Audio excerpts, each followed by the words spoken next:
Well, the beauty of social media is that we can share a story much more affordably, and Oh, you can do it yourself and expand your market better today than ever before. And I think that we're sharing a message that is way different, and we're seeing so many people joining the keto, carnivore world, regenerative agriculture, really getting advice from consumers who have experienced the good and the bad of the standard and the new. absolutely. Well, and listen, if you want to raise kids with a healthy immune system, get them on a farm with a handful of different animals and species and dogs and cats and chickens. And that's another problem. We're so sterile today. You know, our food's sterile, our environment's sterile. My good friend Charles Mayfield, who's going to talk about everything about skin and lard and I don't know if you talk about tallow too, but we're talking about Oh, yeah. animal fats for healing.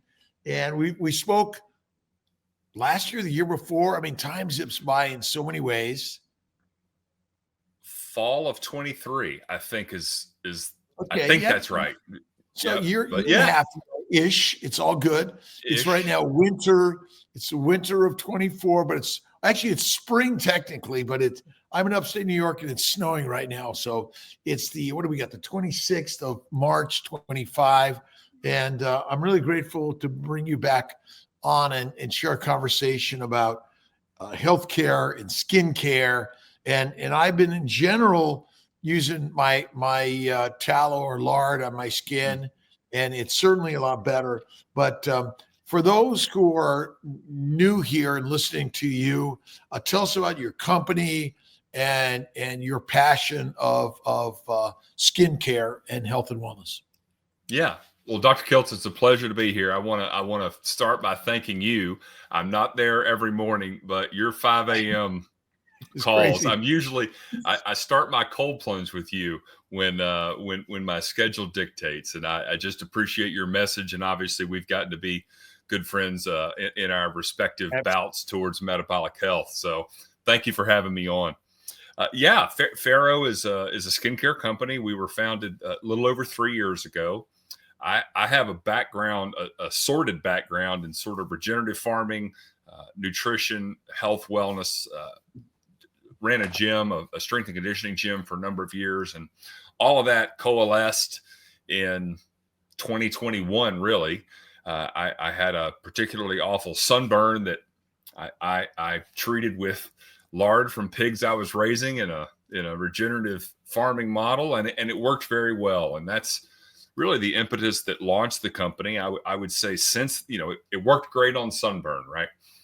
And since then, I've dove headfirst into sort of understanding more about skincare, both the industrial side and just skin health in general. I'm sort of a hack at most of this stuff, but since then, my goodness, every week, every other couple of days, name me a skincare condition, whether it be acute or chronic.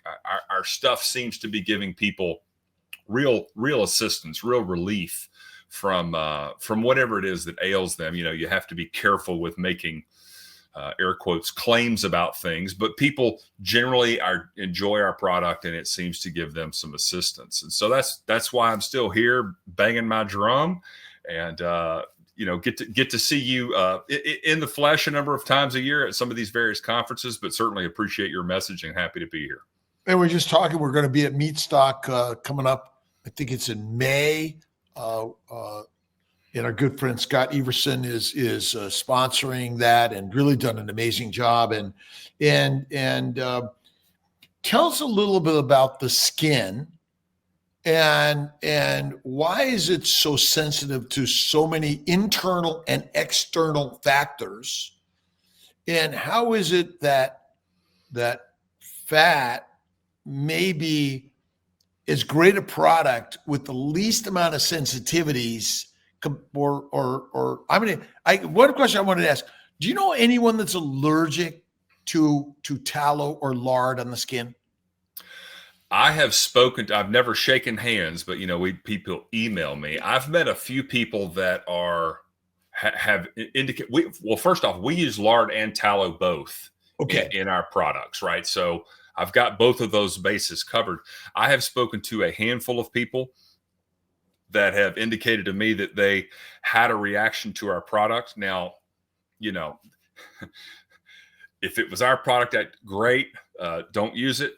I've talked to a couple people. I know there's a number of people, not a big group, but there's a number of people that are allergic to beef. There's what's the tick-borne illness you can get that makes you allergic to red meat or pork. Yeah. I've had a couple of people in that camp. Very few, fortunately, but a handful.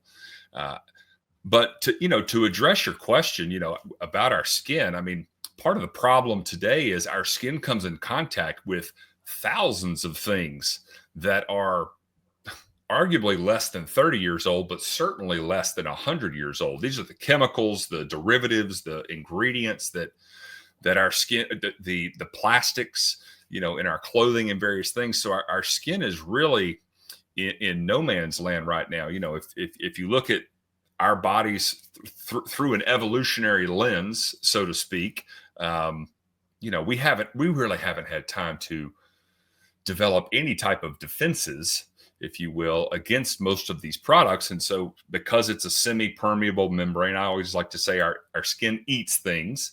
And so we want to make sure and feed it properly. And that's incredibly hard to do in today's world. I'm gonna go down some questions. Sure. And I think this is kind of will line up nicely to segments of the conversation for sharing with people. But what inspired you to create a skincare brand based on lard? And tell us a little about your journey. Yeah, well, the same thing that inspired me to co-author a number of cookbooks. I got into the paleo scene back in 2009 and 10 and saw remarkable results. And so started cooking this way. And, it really helped me. It helped my ex-wife, helped a number of people in our gym. And so, a cookbook was really a great way to sort of hand another person a toolkit. And, in terms of what inspired me, this stuff worked. And I've been, whether it's health or skincare or whatever the case may be, Dr. Kiltz, I've been very fortunate all of my life. Most of my journey to whether it's paleo or CrossFit or carnivore, they were not motivated by ill health. I'm very fortunate. I don't have an autoimmune condition. I've really never had, some of the stuff that I know you see on a regular basis and other doctors and practitioners in the space. And so I count myself very lucky there. That being said, anyone with low melanin content in their skin has had a bad sunburn, like, stage 5 blisters, all the fun things. And when it resolved that problem for me, just that problem, it was like, man, I need to share this with people. And then what really did it for me, I used to call it my paleo lens. If you can't pronounce it, don't eat it. Okay. So I had only shined that lens, if you will, on the grocery store. I had never shined it over here on skincare. I'm a guy. Guys aren't really into the skincare thing as much as women. But man, when I shined that lens or that light on skincare, it hit me like a ton of bricks. Like, talk about ingredients you can't pronounce and chemicals you have no idea why they're in there. It is just wrought with toxicity. And so it worked very well for me for this one condition. Coincidentally, I haven't had razor burn since 2020. Wow. But so it worked really well for a number of the just lifestyle stuff that I was running across. And so I thought, let's share this with other people. That's it. So where did the animals come into this and the agriculture? And can you also tell us a little bit about regenerative agriculture? Sure. So pigs are unique. I mentioned we use tallow and lard and leaf lard, but we can unpack that later. Let's start with cows real quick. Amazing, awesome animal. probably the foundational animal to regenerative agriculture. These are ruminating herbivores, eating grass and turning that into the most nutrient dense food source on the planet. Pigs are a cog in that wheel, as well as birds, but they're really the foundational animal. And if you look at any ecosystem on the planet, to pack this into regenerative agriculture, if you look at any natural healthy ecosystem on the planet, it has herbivores, herding herbivores, typically chased by predators, right? So they herd together, and then those herbivores never stay in the same place. So they're constantly moving, and they eat the landscape and leave their excrement behind, which is just future soil. And then you have typically migratory birds that come in behind there and do all the cleanup, but you get these periods of intense grazing followed by long periods of rest. And so the nice thing about a ruminant is they metabolize their diet through fermentation. This is why you can go to the store, you can go to Walmart or somewhere and get, beef from the industrial model, and it's pretty doggone healthy. The health profile across the board, even the fat is way up. It's certainly better than a box of Cheerios, right? Pigs, because pigs, and this is one of the reasons our creams work so well, pigs are a monogastric omnivore, just like us.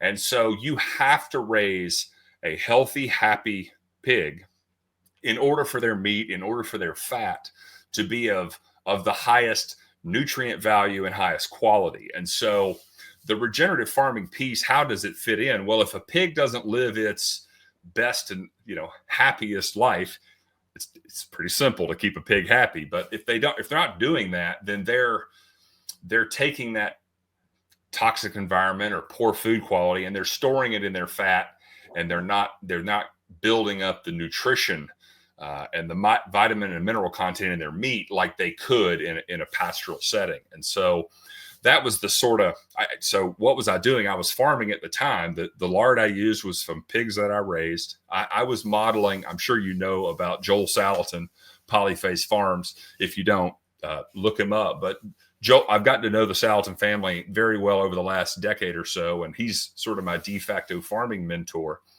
But just like a human, a human needs exercise, it needs fresh air, it needs buddies. Yes. A single pig is not a healthy pig. They need to hang out with their friends. And so for the same reasons that humans see ill health, pigs are the same way. They need to get exercise, fresh air, sunshine. Pigs, here's a good one. Pigs metabolize vitamin D from the sun the same mechanistic way that humans do, right? Well, a pig raised in an industrial CAFO house never sees the sun, not one day of its life. And so again, take a human and deny them access to the sun for 6, 8, 12 months. They're going to be sick and probably mentally twisted to boot. So the raising of these animals and is what part of the body is what part of the body are you capturing for making the skincare? Oh, great question. So I mentioned leaf lard earlier. So let's just, there's two kinds of lard. Tallow is the rendered visceral or kidney fat. Suet is another name for it. It's the rendered suet or kidney fat from a ruminant animal, most commonly a cow. On a pig, you've got a similar visceral fat cap around the kidneys. That's called leaf fat. So it's internal organ fat. It's visceral fat.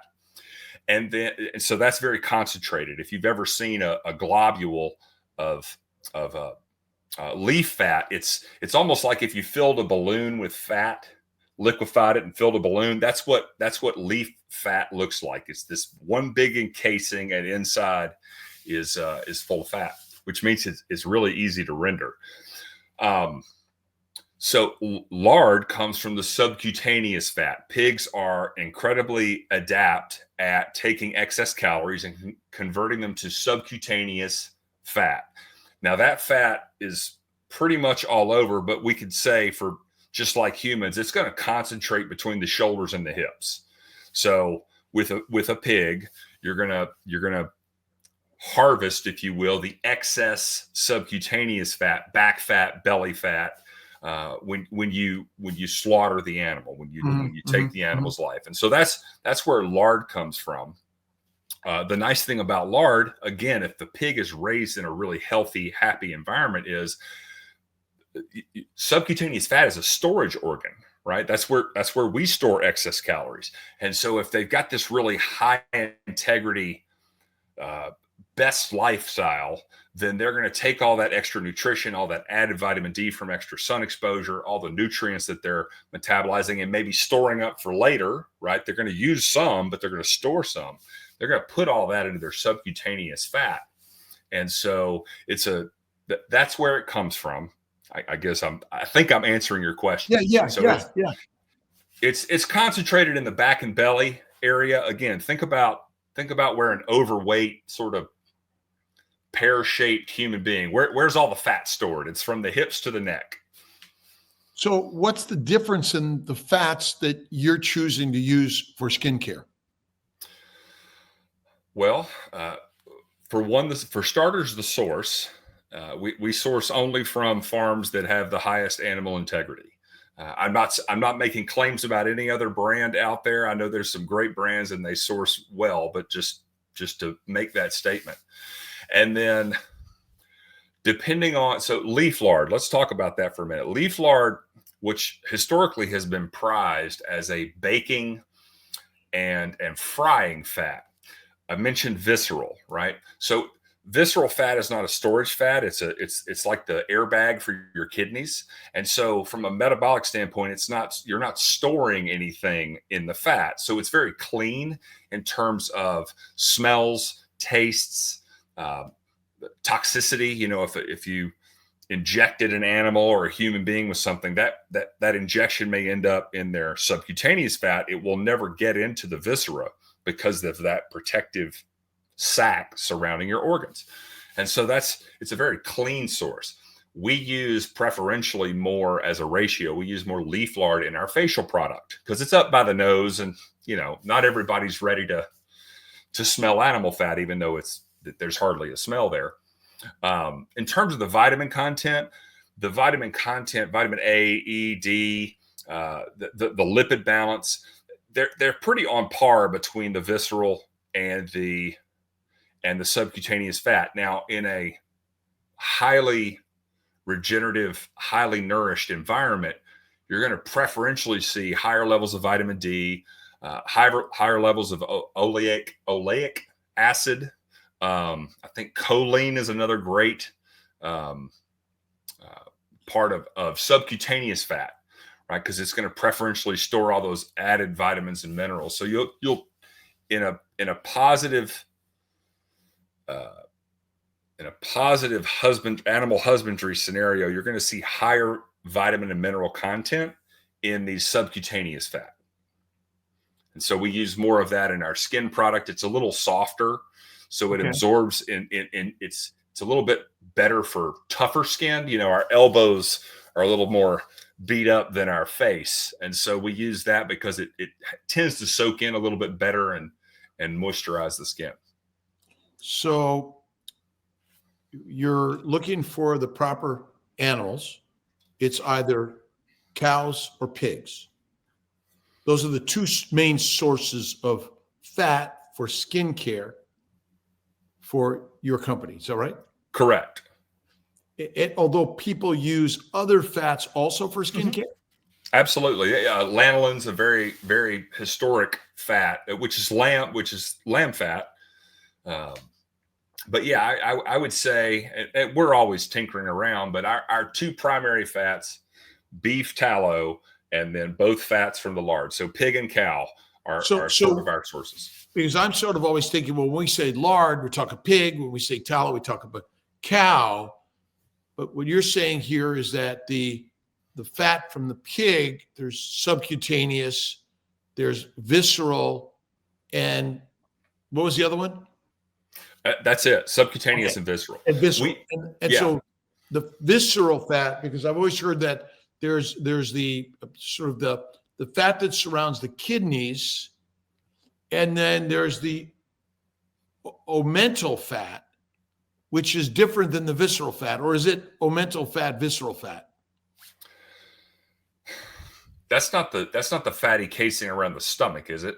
It's that fat, that's that fatty layer with the vessels that Yeah. surround, that comes off of the stomach. Yep. That's the omentum. That they call that, with pigs, they call that caul fat.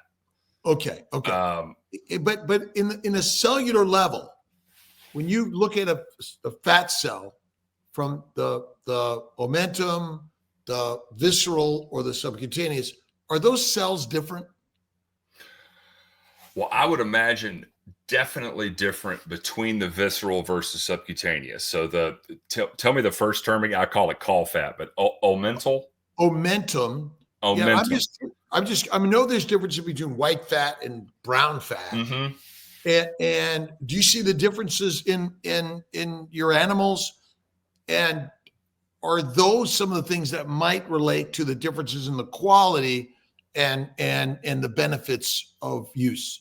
So there's definitely a structural difference between what leaf fat looks like. Again, I'm going to ignore caul fat for a second, but I would make the assumption that the fat surrounding the gut and the fat surrounding the kidneys molecularly is built probably on the same chassis, right? They're both visceral fat. Now, brown fat brings in a whole other ball of yarn that I'm going to shelf for now.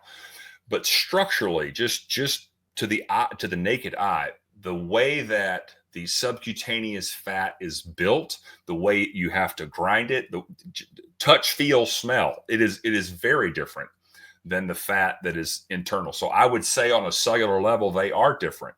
I would also say, and again, this gets back to like basic biology. We're born with that viscera. So the sac that contains, our visceral fat, the labyrinth of fat that surrounds our belly, we're born with that in place. Now it will grow and it will get bigger, but in terms of like body fat, subcutaneous fat, hardly any. Now, brown fat, lots of, but we're in a situation where we can biologically grow more subcutaneous fat. We see this all the time. And so that's a layering on, it's like Legos, you're stacking Legos. I can't speak specifically about the cellular makeup of one versus the other, but I would posit that the subcutaneous fat on a cellular level is different. So when you're collecting the fat for your product production, how is it? You just go to the slaughterhouse and they've got it all separated for you, or they're specifically you're looking and harvesting in ways that enable you to get exactly what you want? Sure. So first we look for places that harvest animals humanely. Okay. Mm-hmm. We want a low stress environment because again, stress is not good for anybody. And so we want that animal harvested in a way where it's as low stress as possible. That just makes for better meat. It certainly makes for better fat.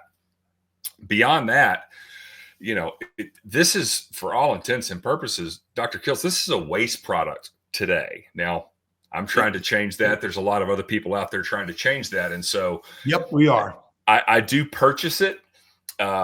So whether it's belly fat, whether it's subcutaneous fat or leaf fat, when I go pick it up, I'm getting a box of, 10 leaf fats that are frozen, or I'm getting a box of layers of back fat that have been, they're an inch thick. It looks like a big old it looks like a pork belly. If you've ever, grabbed a hold of a pork belly, well, above that pork belly, there was probably an inch or two or three of additional fat that they've trimmed off.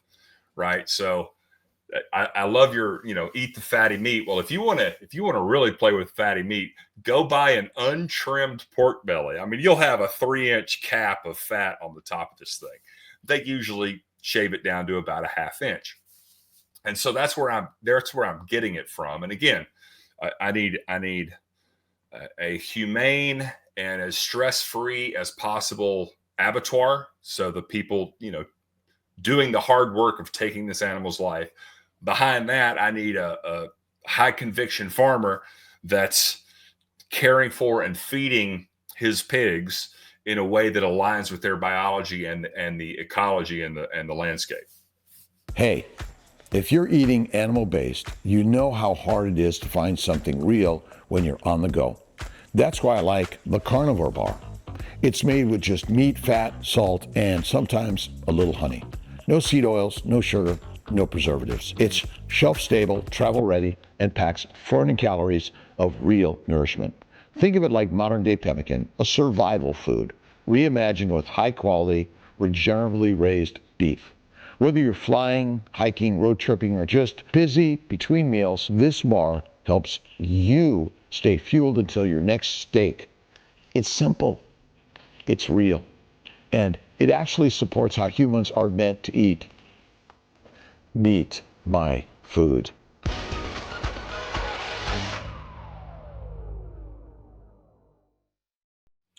And so now I'm just curious on how you prepare the tallow or the lard for production and sale. Yep. And a little bit about the rendering. And do you mix the different fats together, or are they pretty much separate? Great question. We render separately.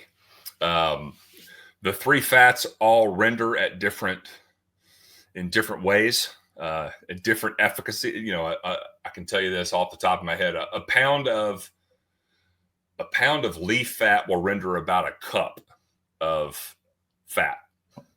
A pound of back fat or subcutaneous fat will render, about a half cup, and a pound of tallow will render somewhere in between, but closer to a cup. And why is that, you may ask? Again, back to how subcutaneous fat is built.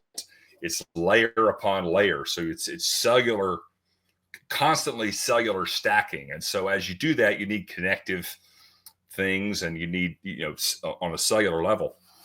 In terms of how we render, we wet render all of our fats. And so grind it up, it renders faster and better, more efficiently. So we'll take the fat, we'll thaw it out, we'll grind it up, throw it in a pot with a little bit of water. The water is really designed to keep it from burning. It's low temperature. So you can do this in your slow cooker at home if you'd like. And so we want that slow temperature. We don't want cooking. We just want to render. Most people are familiar with the dry rendering method. If you've ever cooked bacon, that is dry rendering pork fat. Now it's connected to pork meat and it's been cured and salted. And so our product does not smell like bacon fat. Not that would be necessarily a bad thing, but it doesn't. It smell when you cook at higher temperatures, because it oxidizes and glycates and sends out other changes to the tissue, where you slow cook it with some water at temperature. What's the temperature of that? Oh gosh, under 200. Yep. And ultimately you're left with the oil, which we'll call it fat because it solidifies, but then there are solids left in the solution. When we're done rendering, okay, so lard is the best example to talk about here. When you're done rendering lard, let's just say you got a 10-gallon pot you're rendering. If you fill that 10-gallon pot, when you're done, you've got anywhere from 1.5 gallons to 3 gallons of, they're called cracklins. So this is the cooked, again, we grind it up. So this is the cooked, I'm going to call it just matter. That's the lattice that holds all of that fat together. Well, let me interrupt real quick, because a cell, and this is, I'm interested in this, and this is maybe a little esoteric, but the cell is made up of fat, proteins, and sugars. And so you melt the fat, but the proteins and the sugars become the solids. They're the vessels, the nerves, the lymphatics, but there's a sugar and protein lattice in the cells. And so I'm just curious on much of those solids crackling is that solid part that people consume when they cook their fat, and they get this hard part. Even if you look at bacon, you're essentially getting the crackling, right? You are. That's exactly. It's like making ghee. When you heat butter to make ghee, you get all those brown bits when you're done, right? So making lard, you're going to end up with the pork version of brown bits, and they're remarkable to eat. Like, you take them out, they've been slow cooked in fat. Oh, they're amazing. But I mean, it's like double fried French fries and things like that. So yeah, so now you're wet rendering, and now what's the next stage of that?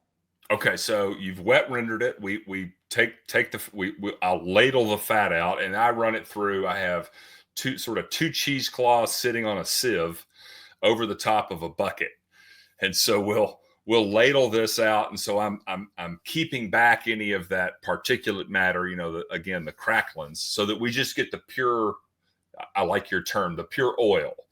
So we don't want any water, and we don't want any oil or parts going into our oil. So it's just a nice pure fat. Okay. And so once we've done that, it'll cool. We'll cap the bucket, and sometimes, depending on we try to do real time production. So, okay, I need some lard. Let's go render some lard. Oh, I need some tallow. Let's go render it. But the nice thing about fat, that it's an antimicrobial environment. And so, just like the coffee cup full of your bacon drippings can sit on your kitchen counter for months and not go rancid, there's nothing in there feeding the airborne bacteria.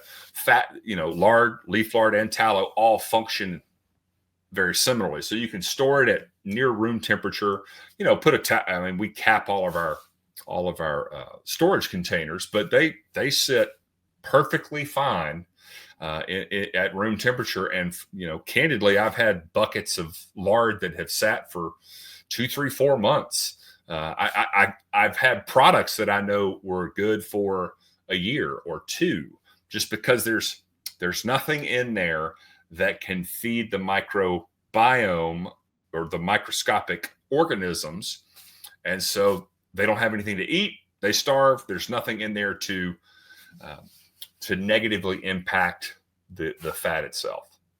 Do you think the fat is also antimicrobial? It not only doesn't feed them, but it actually suppresses their growth.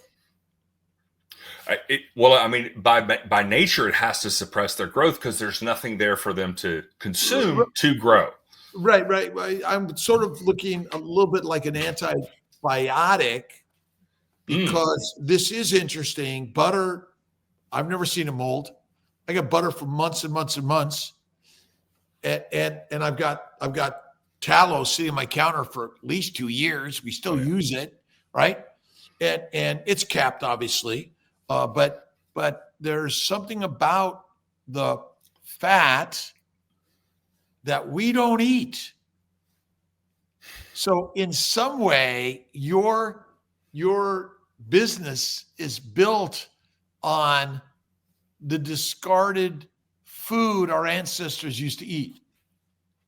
Well, it's one of the reasons I have a business is pigs are amazing. I did a talk at Hack Your Health last year. I'm going to give another one this year. I've submitted for a TED Talk. Pigs are an unbelievable hero to our species. They have been for years. They're certainly a modern day hero. And so to take this, again, lovely waste product from animals that were raised with the highest integrity on the planet and repurpose it, and give people something that candidly works. It's like, what's the Frank's Red Hot Sauce commercial? I put that stuff on anything, it's remarkable. And so it's a way for me to honor that animal. It's a way for me to value add that carcass. So for a farmer out there that takes the time and energy and love and compassion to raise this animal the way it needs to be, I just added value to that carcass for him or her. Right. And so it's a win-win win-win-win as far as I'm concerned. So pigs are the current pigs in America natural to the Americas? No, pigs are not natural to the Americas. They came here. Columbus brought some in 1493, but the first big shipment was Cortez in 1530 something to what is now today Tampa, Florida. He brought.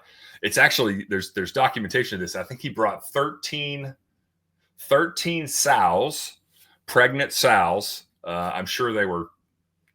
I don't know if he got them pregnant on the way over, with a boar, but he came back. I think it was 1532 or 35. He returns. I think he dropped them on like Anna Maria Island, one of those barrier islands near Tampa, St. Pete. He returned 3 years later, 13 sows. They counted over 900 pigs waiting for his return. Well, you were talking about a portable, packable food source. They're omnivores. They can survive in any environment, basically. They're resilient, and they proliferated tremendously. So as you said, the pig is an amazing animal that is the most resourceful and reproductive. And it doesn't require any special care in general. And I see around the Americas, there are a lot of places where the pigs have sort of taken over, and there's a lot of wild pigs there. Pigs in a wild environment aren't fun. Kind of like humans, domesticated pigs are great. They're smart. They're like a dog in many respects, but a wild pig that, is out there on the landscape, scavenging for its food and predators and all that, they could be a problem. What's happening with the price of the fat for your company and others? Is it changing very much now that we're kind of seeing a lot more people interested in using this product for other human products? Great question. I haven't seen it yet, but I am anticipating that it will come. The tallow really gets most of the press. The Maha movement, RFK. And of course, no one remembers lard because it got kicked out of our vernacular after World War II. But yeah, I fully expect that at some point, I want it to be harder for me to acquire my ingredients, because that just means more consumers are demanding healthier fats as an alternative to, the seed oils and various other toxic goops that are out there. And so is there still a lot of competition for your product for sort of the standard skincare products? I'm going to say yes and no. It's a huge market. Skincare is an absurdly large market. I'm hyper niche over here in animal fat skincare world. Again, we're just this little bubble in a huge pond. Tallow is king, and we love tallow. We use it in our products. So I'm just sort of trying to ride the tallow wave. I think I candidly see a new tallow brand launching on Instagram or X like every month, and I think it's great. But there are no doubt a lot of people are getting into the market, and that's the nature of the market space. There's a lot of homegrown, small production. Would you say? That's what we are. Yeah. Right now, I'd love to be bigger, but yeah, there's a bunch of brands out there that are, making it in their kitchen or renting a commercial kitchen.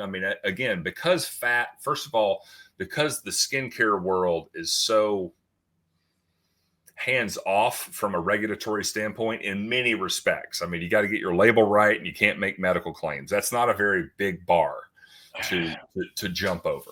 And that's good and bad, right? It's allowing these up and coming small artisan crafters to enter the market. I think that's great. Where it's bad is, from the top down. Is there a competitor in the, let's call it the skincare, industrial skincare at large industry? They're all a competitor, but but we've got the magic sauce. So it's just a matter of, I'll tell you what I really hope to see, Dr. Kiltz, and you'll know this. We've seen some really great rise and acquisition stories. Siete Chips is the most recent, but you've got Primal Kitchen, Mark Sisson's company a number of years back. You've got Epic Brands.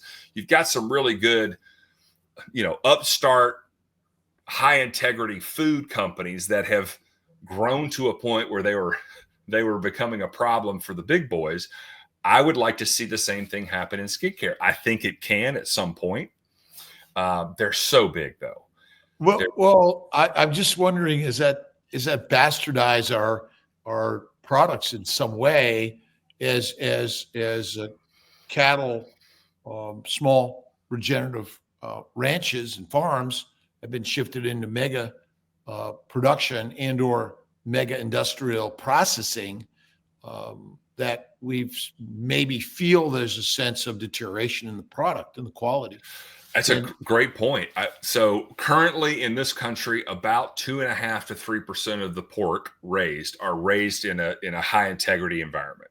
Okay, which is not a lot. Most of those pigs are raised in houses. 5% is a really important percentage. If you want to run for president as an independent, okay, you got to get 5% of the popular vote to be on the presidential ticket. That's 5% is a big number. Doesn't feel like it, but it's a big number. So, part of what I'm trying to do is raise awareness about just how healthy and beneficial this animal is when it's raised in an environment like what we're talking about. And so consumers are ultimately going to drive this. This is why I'm grateful to come on and talk to you and your audience, and I'll talk to anybody about this. So as the consumer asks for and demands more high integrity pork, then more high integrity pork fat will be available. Can I tell you a quick funny story? Please. Yeah. All right. They're sitting on my kitchen counter. The grill is ready. Okay. I'm letting them come to temperature. Here's my hamburger hack. There's a company out of the hills of North Carolina called Hickory Nut Gap. There's a bunch of small artisanal pork farms out there. White Oak's another great one. I will mix 2 tubes of their breakfast sausage, pork breakfast sausage, with 3 pounds of grass-finished beef. It's usually an 85-15. It's hard to find commercially viable grinds that are any more than 85-15, but if I can find 80-20, I'll get it. So, but man, I'll make these burgers up. And Dr. Kiltz, because pork's fattier, right? Yep. These burgers, first of all, off the grill, they'll curl your toes. But the coolest part about them is I've got a batch of like 9 burgers, and I make big ones, right? I mean, these are like half pound, 3/4 pound burgers. Yep. I can put those in the refrigerator and reheat them the next day or the next day or the next day, and they're not dry because they got that added fat in them, and they're remarkable. So Hickory Nut Gap, there's a company. I can buy their sausage at my local grocery store. And I know I've been there. They're high integrity pork people. Fantastic. Regional. It's a regional brand, right? And so that's what we really need to get back to is this hyper regional food growing. Local, regenerative, regional, homegrown, artisanal. I think that's the word you used. Where they're, that's a big challenge, getting people back to the land in smaller farms, locally produced and delivered. But now with the ability to rapidly freeze and ship, you're getting great products around the country, around the around the world's a little harder, but I guess they are still shipping many things. But you want local, and because when the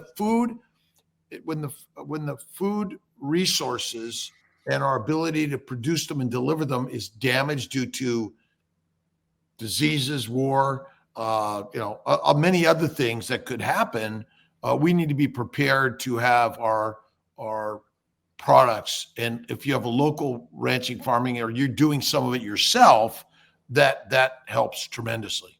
Well, and the economics stay local. the dollar I spend stays right here in my county or my state. I mean, if you wanted to make it about states, that's fantastic.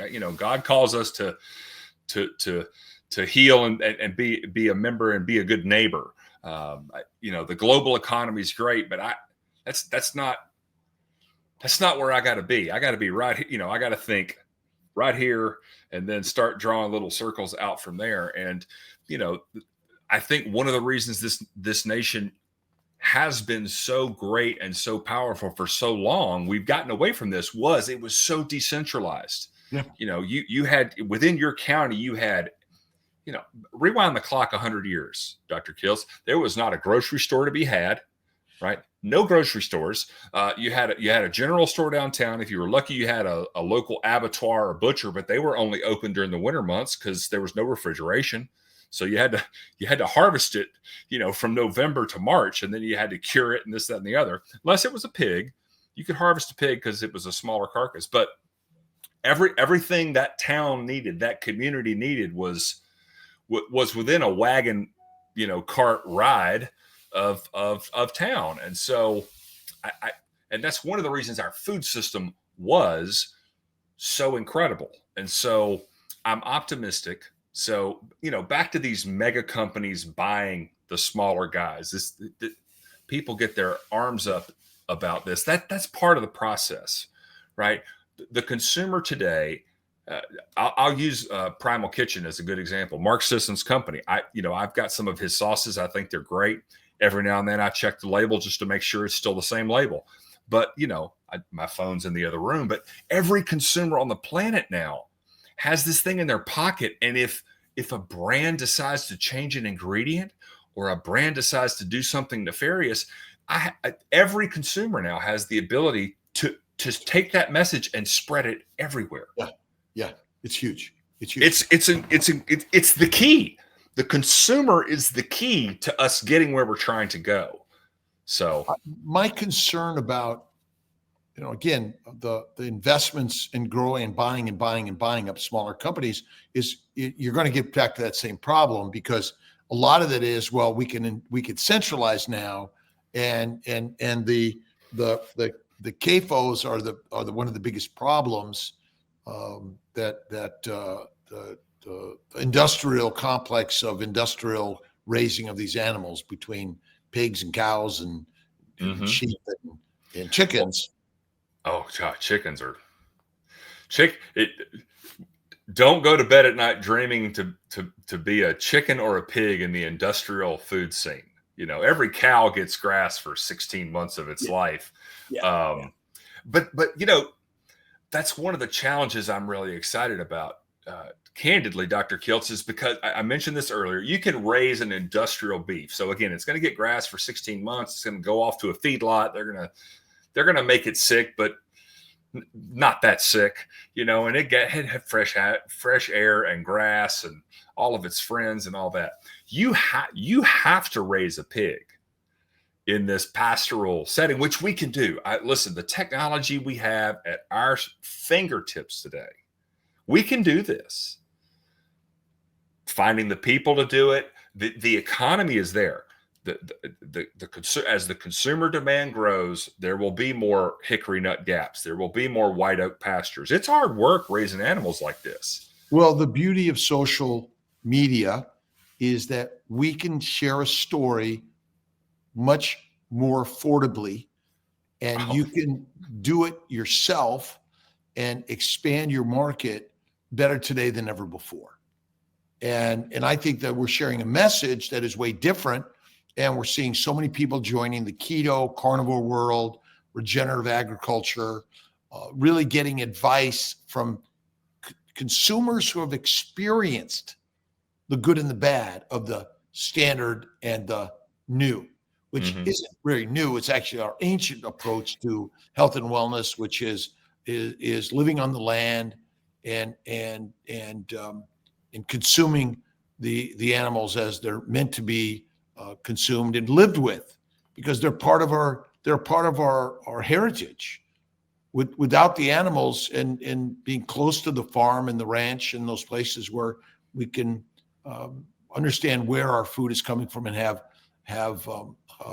respect for the animals that are producing our ability to thrive and survive in a healthier way. Absolutely. Well, and listen, if you want to raise kids with a healthy immune system, get them on a farm with a handful of different animals and species and dogs and cats and chickens. And, that's another problem. We're so sterile today. Our food's sterile, our environment's sterile, get out there. And tell me a little bit about what you've seen in those customers, clients that have used products like yours, the benefits that they're acknowledging from using lard or tallow products. Sure.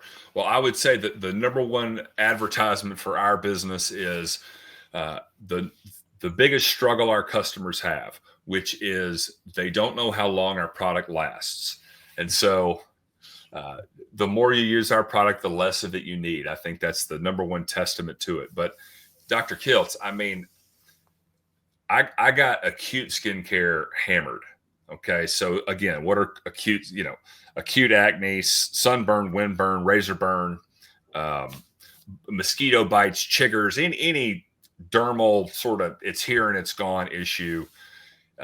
In terms of that, we've got that on lockdown. You get over here into the chronic side of the house, and this, a chronic skincare condition, there's two sides to that coin. Right now, topically, I talk to all sorts of people that see relief. I got to be careful which words I use here, right? But our stuff really helps them from a topical standpoint.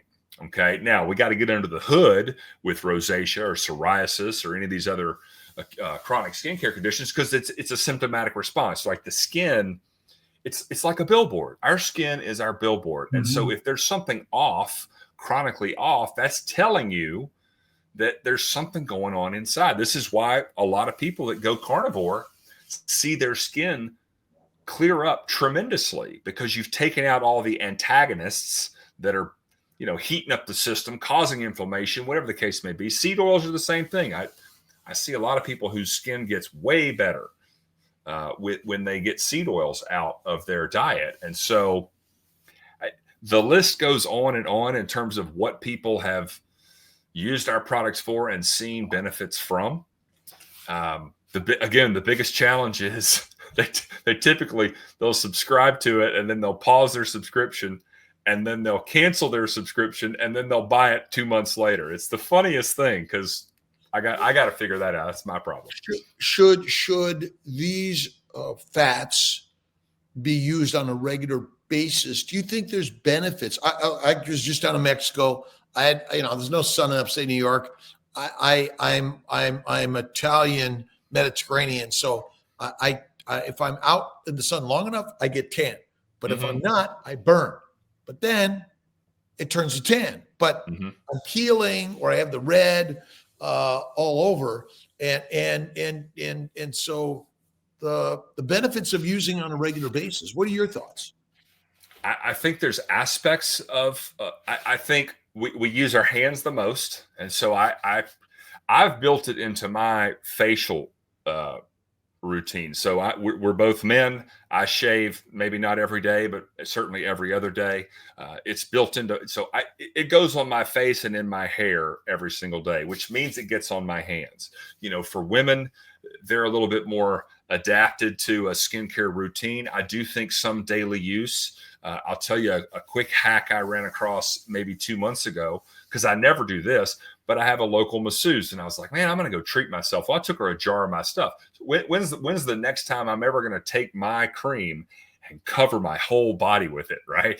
Much less put it on my legs or arms.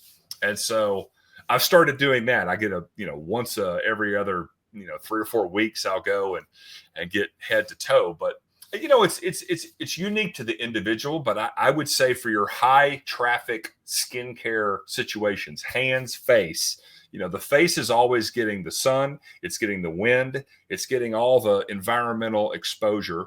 The hands, if you work out a lot, but a little goes a long way. And you can put it on at night before you go to bed if you want. Again, hands, feet. I put it on my feet as well.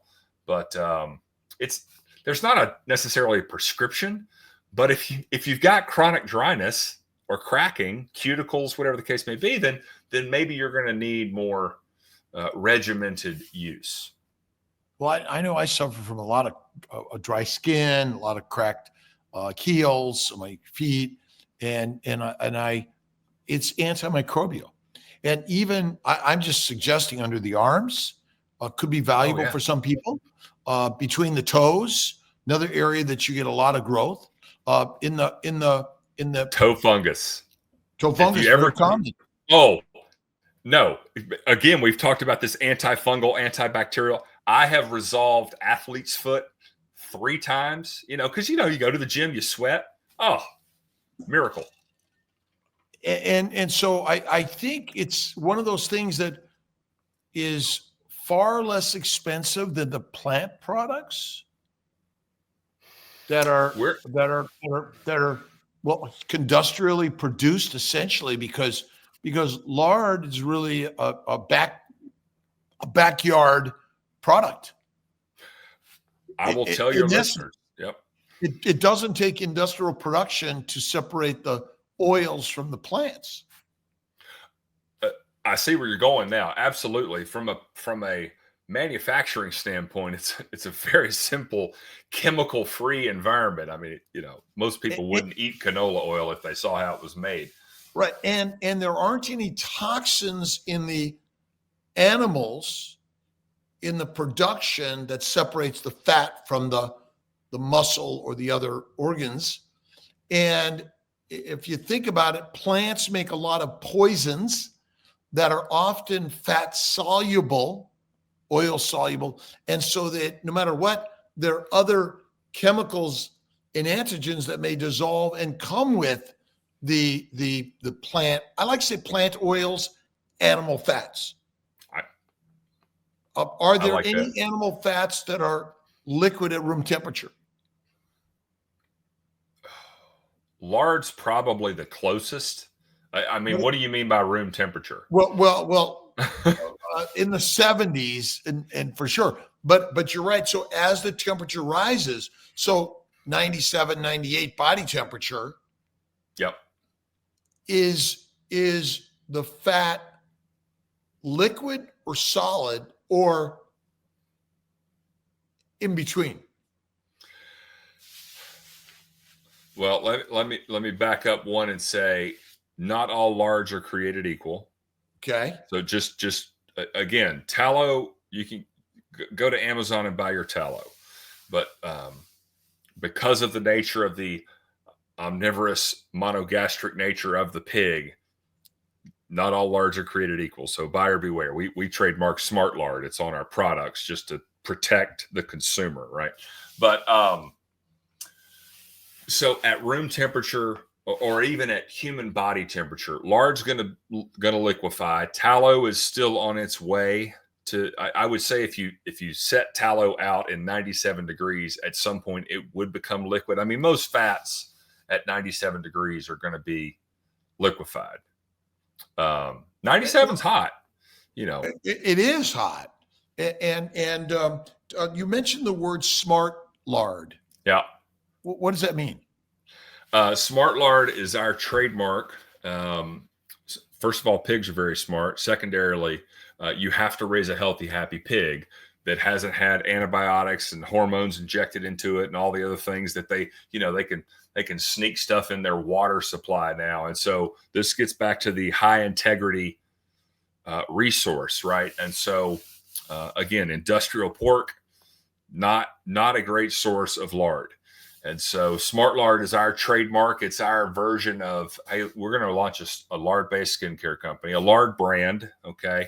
Then let's give the consumer something. It's like the certified organic or paleo, there's a bunch of trademarks out there that help consumers make decisions.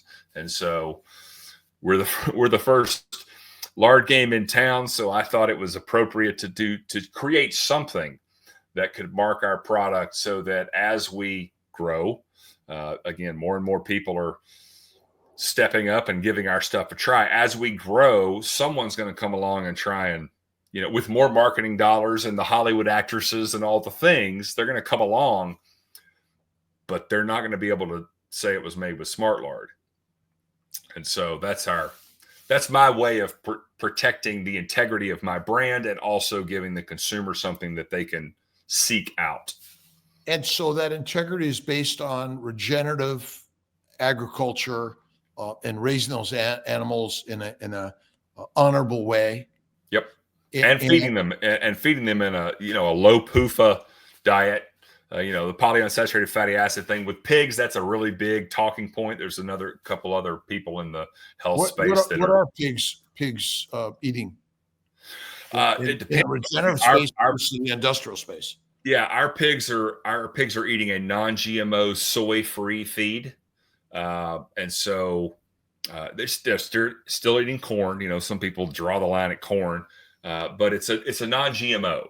And that for me is a really important line to draw in the sand, because if it's non-GMO, then that means it had to be grown in an environment where it's not being sprayed by glyphosate and some of these other fairly noxious agricultural chemicals, right? And so we keep the chemical load off. We pay a premium. You pay a premium for non-GMO, feed, but I know what I'm buying, and so. Just like we charge a premium for our product, or a pastured pig is going to cost you more than going to, your local grocery and just getting the store-bought pork from Smithfield. I'm buying nutrition, whether that be through the lens of skincare or through the lens of what I put in my mouth. I'm paying for nutrition, not calories, nutrition. So are you seeing that people are looking more for tallow or more for lard? Oh, tallow. People stumble upon us. Right. And so is it the tallow is you think because the pride of the cow versus the less pride of the pig? Well, I think it's a couple factors. Tallow was a bigger part of the American lexicon well into the 90s, right? The story is, McDonald's fried their fries in tallow until I think it was 1996 or 1992. Lard got killed in World War II. If you've ever opened a can of Crisco, it is white. They bleach it white because when they launched the company in 1911, there's a 100% chance that if you walked in that general store we talked about earlier in 1910, you walked out with a can of lard. Tallow we made soap and candles out of, okay? And so another reason tallow is big, and I love tallow. We use it in our products. I think tallow is going to sit on the surface of your skin a little bit more than lard because we're not a ruminant. We're not a cow. We're not a pig either, but we're a hell of a lot closer to a pig. And so the tallow, and why we use it in our product, is it acts as a sealer. So the lard soaks in and the tallow keeps it in, if you can imagine sort of a sealing effect. But tallow, again, if you look around at the resources and what's available, because it's visceral fat from a ruminant, even tallow from an industrial raised cow is going to be chock full of vitamins. It's going to be very clean. It's visceral fat. So even if that cow was injected, it's the viscera helps protect that fat, that particular fat, from toxicity. Non-rendered fat. Is there any value besides eating it for any skin products or anything you could use it for? I would say yes. I mean, there's a gazillion stories about, I would say, non-rendered fat when it's thinly on the inside of skin. Pig skin has been used for millennia as a salve or a temporary bandage in a medical sense. Today, Dr. Kiltz, I probably take a cap of fat and grease your skillet with it. You could probably put it back in the refrigerator and use it again the next day, as a greasing mechanism, which I will say, from a culinary standpoint, lard is remarkable. It's got one of the highest smoke points out there. Again, very little flavor transfer. So frying, baking, leaf lard, even more so. It's a remarkable fat. For, ask any chef, like, oh yeah, I'd rather fry and cook in lard. I'm concerned about McDonald's going back to lard or tallow. Why? And then, well, then it's gonna take away the lard and tallow that we're using for our skin and for our own food. Is there enough around? Well, first of all, I would say I share some of your concerns because, quite frankly, fried in tallow or not, I wish fewer people ate at McDonald's. But having said that, I would love to see that problem manifest. I mean, we've all got to pull up our bootstraps and probably go through some hard times as we make this, enormous transition from, think about where our food system is today and where, you and I talking on a Tuesday or Wednesday afternoon, like we can imagine where we'd want it to go. There's some ditches and valleys in there, man. So we're going to have to figure it out. Well, let's say McDonald's had they fried in French fries and their burgers. I don't know that their burgers are different from most burgers. And you had the burgers and you had a small amount of fries, not the super size, and you drank water instead of Coke. That certainly would make that meal healthier or less toxic. And heck of an option. Right. And maybe if they started using their buns made out of pork rinds, and eggs and sour cream or cottage cheese or cream cheese, because I know that there are some other ways. There are some carnivore breads, as we call them, which and then you used duck grease mayonnaise instead of olive oil or soy oil mayonnaise. So you're now beginning to move in a way that and you add, because I think the problem is we don't add fat, like you're dipping it in ketchup instead of duck grease, mayonnaise. A small amount of mustard or lemon is and then lots of lard or butter certainly now adds the fat, which is antimicrobial, which suppresses the microbes in the gut, which the microbes in the gut, as they call it, the microbiome, which I believe is not good for us. They're they're everywhere. So the real trick is let's suppress it with the fat. So I'm gonna have that great pork beef burger. That's kind of what you're talking about, right? More fat, more the combination, which gives more flavor. Throw in a little organ meats in that burger also. Add some duck grease mayonnaise. Have a few fries, but we're not supersizing anymore. And then you're going to have maybe a little Gerolsteiner sparkling water. And so everything could change. I agree. I agree wholeheartedly with you. And then you're going to have some Farrow Skincare, some smart lard, which you're going to use for those minor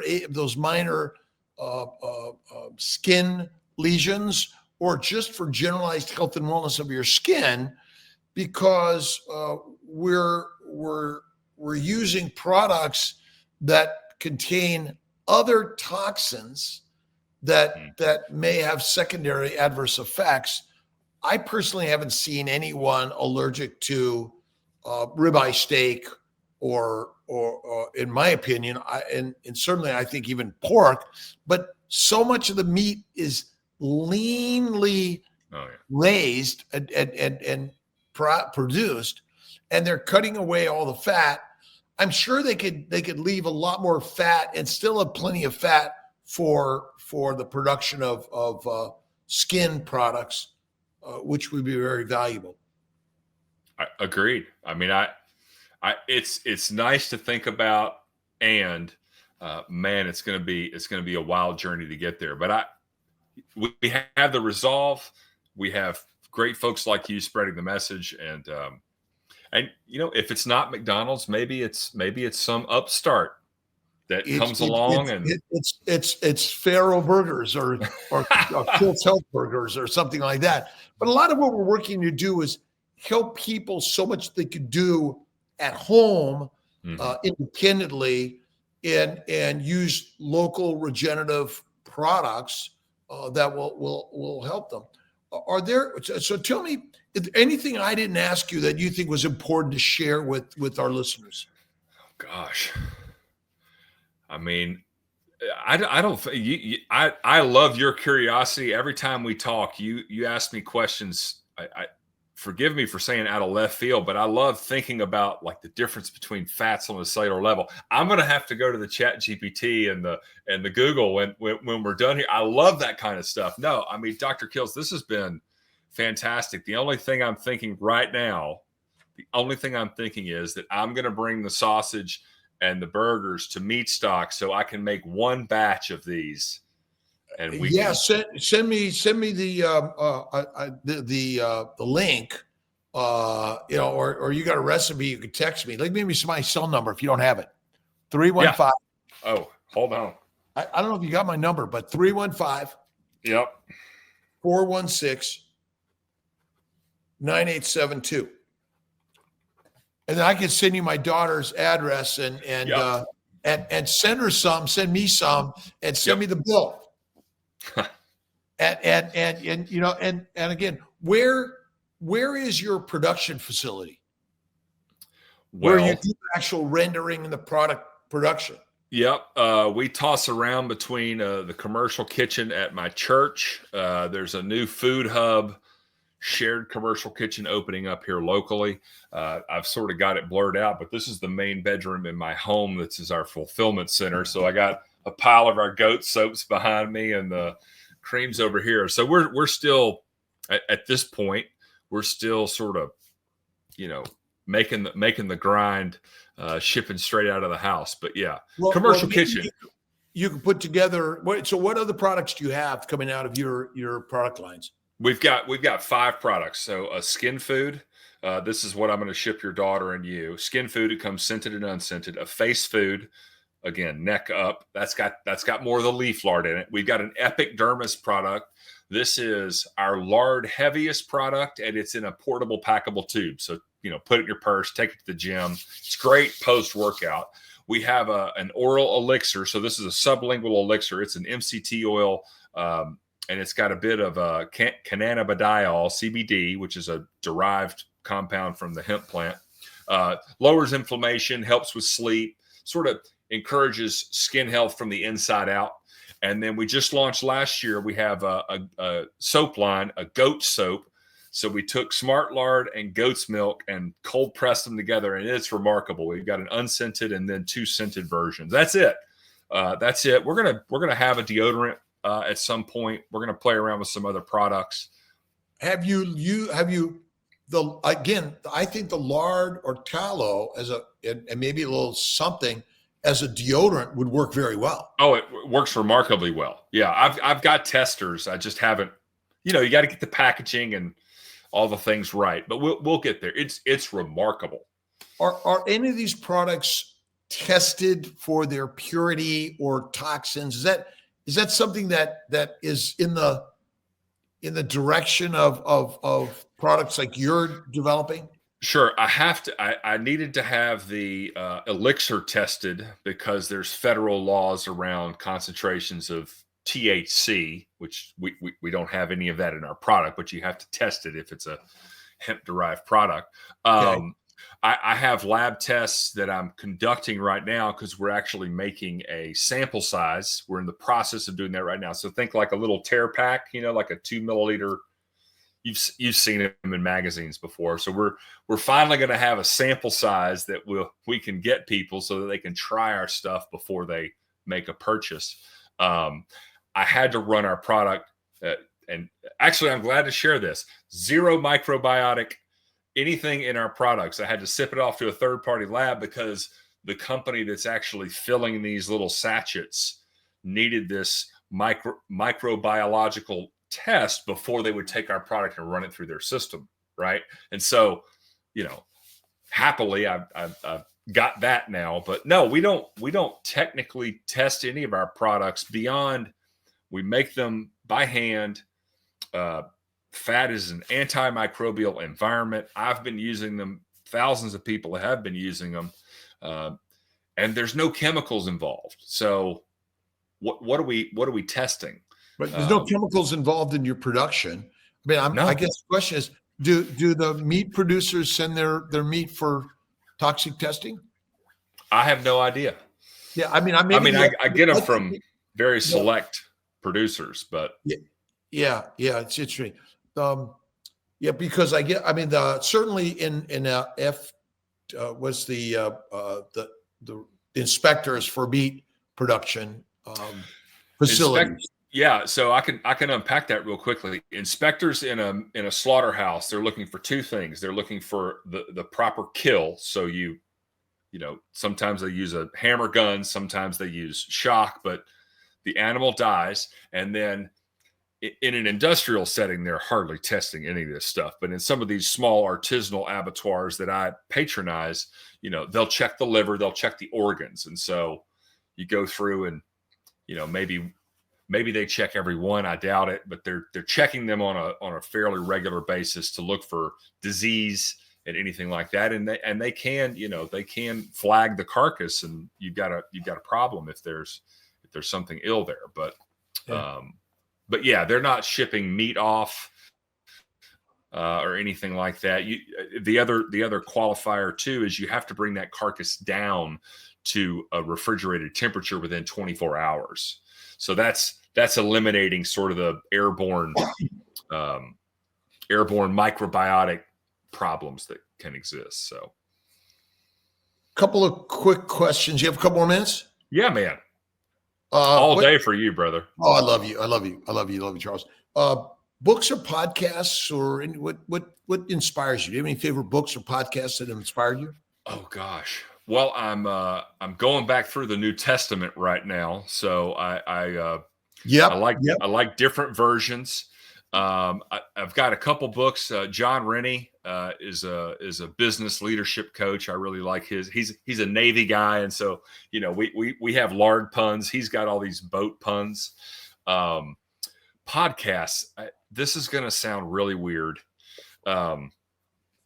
It's called the Drinking Bros podcast. I have to give them. This is not health related. This is like me keeping up with whatever's brother related, right? It's brother related. Yeah, this is related. just a couple of bros talking smack. I enjoy. I'll listen to them a time or two a week. I'm a big fan of Jordan Peterson's work and his podcast. I enjoy your podcast. We've got a great community of folks, the Meat Mafia, Brett and Harry. Yes. They're another great one. Yep. I don't know why. Okay. Sorry. Phil Ovadia, another great, Sean Baker. Look at the list of folks that we're going to get to see and hang out with. And it's going to be amazing. It's going to be so amazing. It's drinking from the fire hose is what it is. So I have to be very disciplined at how much consumption versus production that I need to be in part of.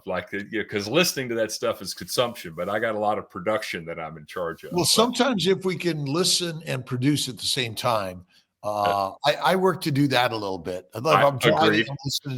I was listening to Phil Ovadia. Actually, Phil and I did a podcast not too long ago. I was listening to Fantastic. that. And I like to listen because then I'm like, okay, did I really say that? Or, how can I say it different? We always want to get a look and see what we can do better. What are your thoughts on the proper human diet, and what do you focus on eating?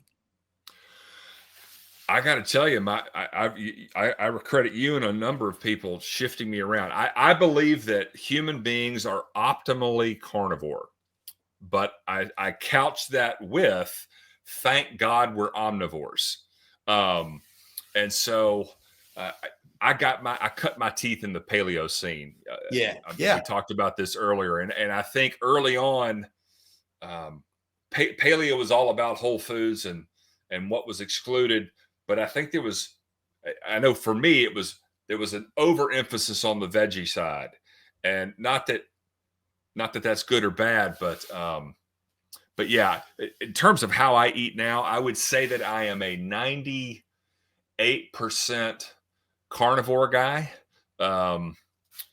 Some examples: I had some mashed potatoes over the holidays because mashed potatoes and butter are absolutely to die for. I have been making. I figured out raw milk, cream, and I'm doing a 1-to-1 substitution with Noble Origins protein powder instead of sugar in raw milk ice cream recipe. So every now and then you want a cold treat. This is a 0 sugar, tons of fat. Is it vanilla ice cream? No, but it's damn close. So I play around with that every now and then. So it's cream, milk, raw milk. Well, I mean, you can make it with regular milk, but you get full whole milk. But it's Okay. I can tell you the recipe right now. It is 1 1/8 cup of milk, 3 cups of heavy whipping cream, 1.5 cups of your favorite. If you want your favorite, I use Noble Origins vanilla protein powder, and what's the fourth ingredient? Oh, and vanilla extract. A tablespoon and a half or 2 tablespoons of vanilla extract. Now I have an ice cream churn. You know, Yep. You really want to churn this stuff. So I agree. You know, go to your Amazon and get your $100. It's the best $100, especially if you have kids, you'll ever spend. So it's those 4 ingredients, and man, it is. You'll want to set it out on the counter for a little while. You know, 2, 3, 4, 5 minutes before you. After it's frozen and all that, just to let it soften a little bit. But my God, it's remarkable. So yeah, I've got an ice cream recipe. Although I put a little cane sugar. See, I think a lot of fat and small amount of sugar is not the cause of our diseases. Agreed. It's the constant high plant protein, low fat diet that's our problem. And eating things that, I mean, personally, I think the potato is probably one of the least toxic. Although it does have some toxicities if it's raw, for sure, if it's green, for sure. But I think when you fry it in duck grease, lard, or tallow, you actually simplify the sugars and you make it. And when you add, I do sour cream or duck grease mayonnaise or butter mayonnaise. Oh my God! And again, from time to time, it's not our daily. It's a treat from time to time, because fruits and vegetables all break down to sugars, and they contain a lot of toxins and a lot of fiber, which ultimately isn't good for us. So this may be TMI, All right. but I just had my first, and what I've told people, my last colonoscopy. Never had one before. I'm 51 years old. Finally got around to doing it. This was on Monday. Yep. And What they say? They said it's the best looking colon he's ever seen. Clean as a whistle. That's great. I fasted for 2 days coming into it because I like to fast anyway. And it was not nearly as awful of an experience as I had in my head. But here's what I wanted to say. Since back to nutrition and nutritional density. So I fasted. It was Monday morning. I was home by 10:20. They had to drive me home because they put you out. So my dad brings me home. I ate like 4 pieces of frittata. So this is that pork sausage I was talking about, and eggs and a little bit of cheese. Dairy is like the one thing I really hold on to in my diet. I ate 6 burgers. This is on Monday because I'm through, baby. I've eaten. Right. So that was Monday. Then Tuesday, I ate another 6 burgers and 2 pieces of frittata. That was yesterday. And then today, here's the point, Dr. Kiltz, maybe TMI, I haven't had to go number 2. Yeah. Because my body needs all of that, man. It's using it all. Well, I'm on a 5-day fast. I'm on day 3 of a 5-day fast. I do a 5-day fast quarterly.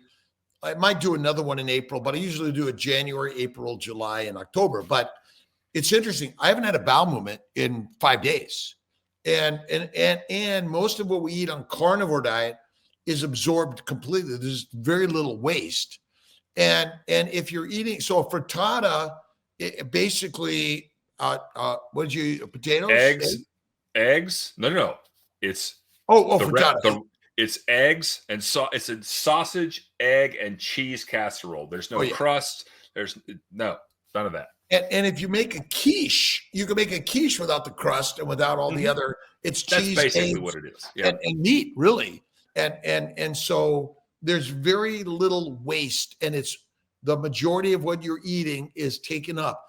But I'm going to throw in a little bit that potato. Again, no skin, extra fried. It's really has to be, and I twice fry it. It's mostly absorbed into the liver, where it's converted to fat via insulin. And again, if you look at the animal you eat, it's fat and protein, or let's just say muscle meat and fat. Well, when you get the combination, it's healthier. But when you eat the muscle meat without the fat, that's the harm to our body. And so by simply adding the fat, and so we can eat the fat and be healthy on the inside, it lowers the microbes, heals the gut. And when you add Smart Lard, Farrow Skincare, you will tremendously keep the microbes down, and you will help the healing of the body, in my opinion. And I'm just giving you from my experience of using the Farrow Skincare, how it's tremendously helped my skin, and I know so many people could benefit from that. Well, I appreciate you saying that. It's the one thing missing from the carnivore diet. Okay. If you were a carnivore 200 years ago, you were constantly eviscerating and cooking, and you were elbow deep in animal fat all the time. And listen, I love butchers, and I like being able to go to the store and there's my steak. So we've taken most of us, we've removed ourselves from that ongoing visceral exposure to animal fat. So I appreciate you saying that. Any thoughts on healing humanity? I don't know if you follow Carrie Mann and Adam Lacey and Healing Humanity, Homestead How, and we're all help working together and community stories of healing on a carnivore diet. And I'm just curious if you're seeing the same stories on those that are using your skincare. Well, we're seeing similar stories. Again, I couch, if someone asks me, like, how do I get better skin? My products are going to be like number 8 on the list. It's better sleep. It's feeding yourself, animal rich nutrients, fat and protein. It's hanging out with your friends, getting early morning sun. But again, all of those components, I believe you would say the same thing, are incorporated into the lifestyle that we're espousing, whether that be carnivore or paleo. It's really about community. It's about, getting back to our spiritual health as well. I mean, that's one of the things I appreciate about your early morning, I'm going to call them rants, but it's such a spiritual just upcharge. And so I think the Judeo-Christian community really needs to continue to rise, but yeah, people are seeing tremendous results with our products and with products like ours. Again, there's a lot of great tallow products in the world, and we certainly support and want to see them continue to thrive as well. Well, that's the beauty I've always enjoyed about you. You're there helping support the community of products that can heal humanity, and the tallow and lard, cow fat and pig fat. Although maybe it's psychologically we go to the cow fat, but the pig fat really has a lot of value that we're missing. And plus, it's one of the most amazing animals, as you've spoken already. And they're such smart animals. I know so many people that have pigs for pets that live in their houses, and that's the beauty of it. I mean, how many people have a cow living in their house? Cows are too big to live in the house. They might get in the house though. Yeah. There's video proof of that. No, listen, hey, I need you to pray for me. I've submitted for a TED Talk. You're going to unpack pigs Oh, to the greater world to give them a nice primer into pigs. So just maybe we'll do a Charles Manfield primer on a TED talk. I did a TEDx talk a few years ago, and I think you're doing it. You're already doing it. I already see it. Because you're right. The pig is an amazing animal, and the benefits of using it for our food and our skin food, face food, you called it, and face food and skin food. Yeah. And skin food. So I think that's marvelous. Can you just share with our listeners where they can find your skincare and your products? Absolutely. So it's FARROW, Farrow.life is our website. And I did not have this prepared last time, Dr. Kiltz. I've grown up. If you enter the promo code DRKiltz, so Dr. Kiltz, DRKILTZ, that'll save you 15% off of any of our products. And so I thank you for. Well, and we're going to share that with our listeners and those that are looking for healthier, happier life. And again, you got to change what's in your environment, what you put in your mind, in your mouth, and put on your body, and then looking at how you're living and things like that. So gratitude, my brother. And Amen. I look forward to sharing and talking, and we'll keep talking. I'll see you in Gatlinburg. I'll see you in Gatlinburg for Meat Stock 25. And I think it's sold out, but you can get your tickets for 26. And I know you're going to be there in 26. I'm going to be there in 26. Scott Everson, our great brother, is really, really sharing ways that we can all heal together. So God bless you. Thanks, Doc.